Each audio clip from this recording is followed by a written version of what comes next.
নমস্কার, আমার রেসিপি হাটে আপনাদের সকলকে স্বাগত জানাই। আজকে আমি আপনাদের করে দেখাবো সোয়াবিন আর ডিম কষা। তার জন্য আমি এখানে নিয়েছি 10 টাকা দামের সোয়া চাংসের যে প্যাকেটগুলো, সেটা আমি 3 প্যাকেট নিয়েছি। সোয়া চাংসের সাফোলার যেই প্যাকেটগুলো, এগুলো আমি 3টে এখানে নিয়েছি এবং সিদ্ধ করে ভালো করে জল চেপে নিয়েছি।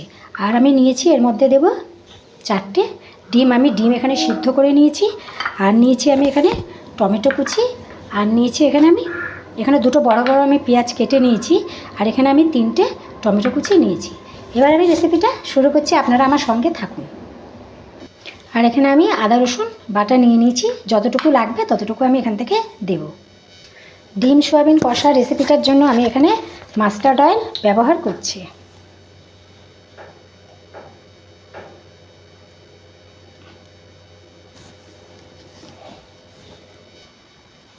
আমি এখানে এর মধ্যে একটু হলুদ গুঁড়ো দিয়ে দেব।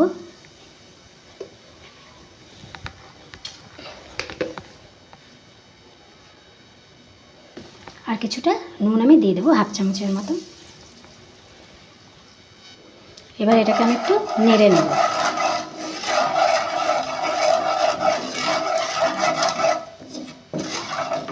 এবার আমি ডিম 4টে এর মধ্যে ভেজে নেব।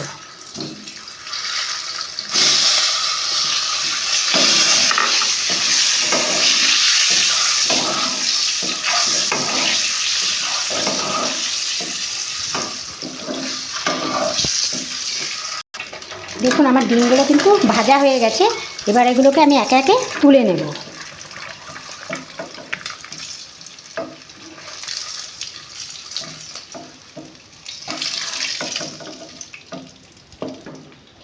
যেহেতু এর মধ্যে আমি ডিমটা ভাজার জন্য নুন দিয়েছি, এর মধ্যে এখন আর আমি নুন দেব না। এর মধ্যে আমি কিছুটা জিরে সম্বার দিয়ে দেব।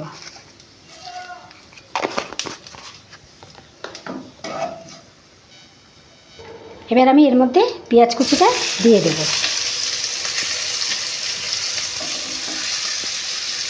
যেহেতু এর মধ্যে আমি নুনটা দিয়েছিলাম ডিমটা ভাজার সময়, ওই জন্য আমি এর মধ্যে আর নুনটা দিচ্ছি না। পেঁয়াজটা লাল লাল করে ভেজে নেব। দেখুন, পেঁয়াজটা কিন্তু লাল লাল হয়ে ভাজা হয়ে গেছে। এবার এর মধ্যে আমি টমেটো কুচিটা দিয়ে দিচ্ছি। এখানে আমি ঢাকনাটা দিয়ে দিচ্ছি যাতে চট করে টমেটোটা গলে যায়। দেখুন, ঢাকনাটা উঠাচ্ছি। এবার কিন্তু টমেটোটা সুন্দর সিদ্ধ হয়ে গেছে। এবার এর মধ্যে একে একে মশলাগুলো আমি সব দিয়ে দেব। এখানে আমি পরিমাণ মতন হাফ চামচের থেকে বেশি জিরে গুঁড়ো দিলাম। এবার আমি এখানে পরিমাণ মতো নুন দিয়ে দিচ্ছি, আর একটু দিয়ে দিলাম। এবার আমি এখানে হলুদ দিচ্ছি। হলুদটা আমি আরেকটু দিচ্ছি, প্রায় 1 চামচের মতন আমি এখানে হলুদ গুঁড়ো দিলাম। এখানে আমি এই গোল চামচের 1 চামচ ধনে গুঁড়ো দিলাম। এখানে আমি এই ছোটো চামচে, স্টিলের ছোটো চামচের 1 চামচ ভর্তি ভর্তি গোলমরিচের গুঁড়ো দিলাম। এখানে আমি হাফ চামচের মতো লঙ্কার গুঁড়ো দিয়ে দিলাম। এবার আমি দেব 2 চামচ ভর্তি ভর্তি আদা রসুন বাটা।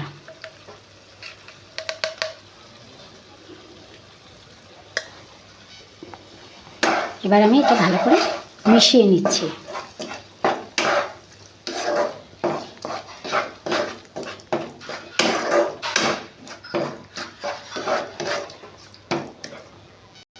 এবার আমি এর মধ্যে একটুখানি জল দেব, দিয়ে মশলাটাকে কষিয়ে নেব।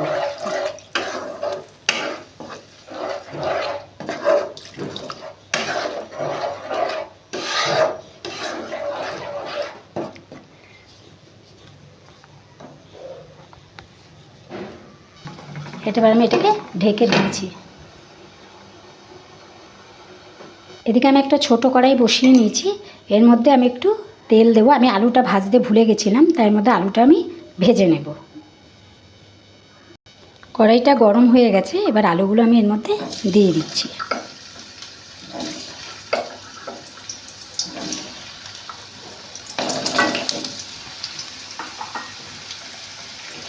এবার আমি আলুটাকে একটুখানি নেড়ে দিয়ে দেবো। আর এর মধ্যে আমি একটু পরিমাণ মতো নুন দিয়ে দিলাম। আলুটাকে লাল হওয়া পর্যন্ত আমি যতক্ষণ না হবে ততক্ষণ ভেজে নেব। আমি ঢাকনাটা উঠিয়ে নিচ্ছি। আমি এর মধ্যে একটু গুড় দিয়ে দিচ্ছি। চিনির বদলে আমি এখানে একটু গুড় ইউজ করলাম, যাতে কালারটাও সুন্দর হয়, একটু হালকা মিষ্টি হবে। যেহেতু আমরা একটু মিষ্টি খাই, যারা অপশনাল মিষ্টি খান না তাদের না দিলেও চলবে। অল্প করে একটু চিনি না দিয়ে গুড় দিলাম। এবার এটা আমি ঢেকে দেব।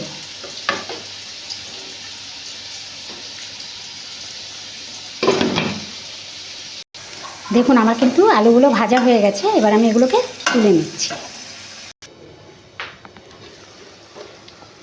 দেখুন তেলটা কিন্তু বেরিয়ে এসছে, মশলাটা কষানো হয়ে গেছে। এবার আমি এর মধ্যে সয়াবিনগুলো দিয়ে দেবো।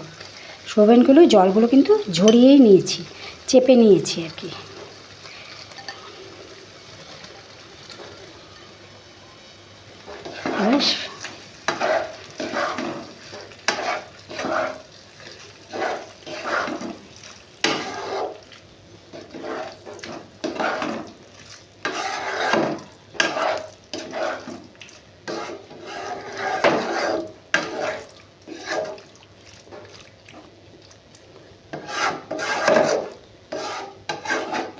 এবার আমি সয়াবিনটা ঢেকে দেব।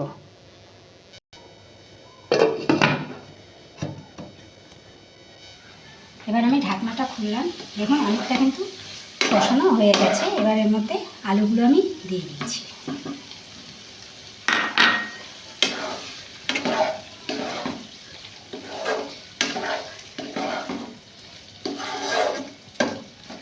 আলুগুলো দিয়ে আমি সয়াবিনটা নেড়ে দিলাম। এবার আমি এটা 3 থেকে 4 মিনিট ঢেকে রাখবো, তারপরে জল দিয়ে দেব। দেখুন আমি ঢাকনাটা উঠাচ্ছি। দেখুন সয়াবিনটা কিন্তু ভালো করে কষানো হয়ে গেছে। এবার এর মধ্যে আমি জল দিয়ে দেব। খুব বেশি ঝোল রাখবো না।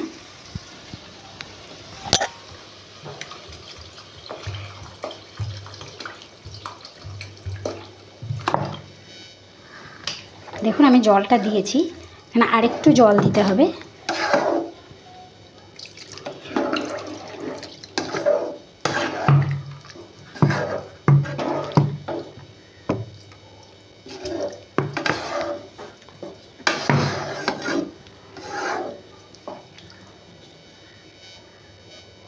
এবার আমি ডিমগুলো এর মধ্যে দিয়ে দিচ্ছি।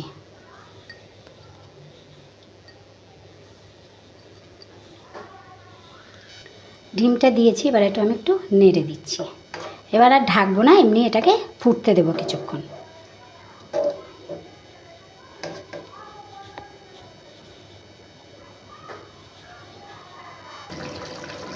দেখুন ডিম সয়াবিন কষা রেসিপিটা কিন্তু আমার তৈরি হয়ে গেছে। দেখুন খুব সুন্দর ঘন হয়েছে, খুব বেশি ঝোলও হয়নি, পাতলা হয়নি, খুব যে ঘন তাও হয়নি, গা মাখা হয়েছে। এবার আমি এর মধ্যে গরম মশলা দিয়ে দেবো। আমি ওভেনটা বন্ধ করে দিলাম। এবার আমি এর মধ্যে গরম মশলা দিয়ে দিচ্ছি। শাহি গরম মশলা দিলাম।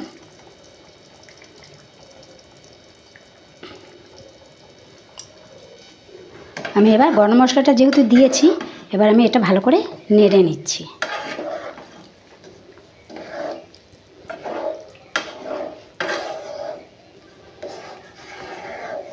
তাহলে কিন্তু আমার ডিম সয়াবিন কষা তৈরি হয়ে গেল। এবার এটা আমি সার্ভ করে নেব।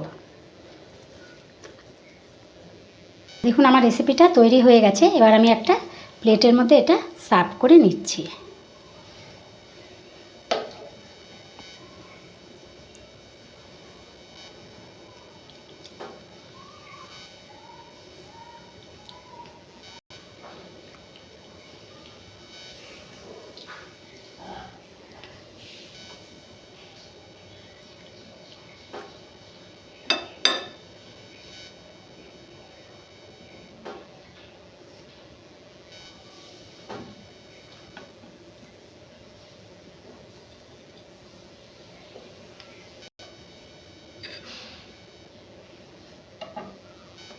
দেখুন আমার ডিম সয়াবিন রেসিপিটা সার্ভ করা হয়ে গেছে। এর মধ্যে একটু গার্নিশের জন্য হালকা করে একটু ওপর দিয়ে ধনেপাতা দিয়ে দিলাম।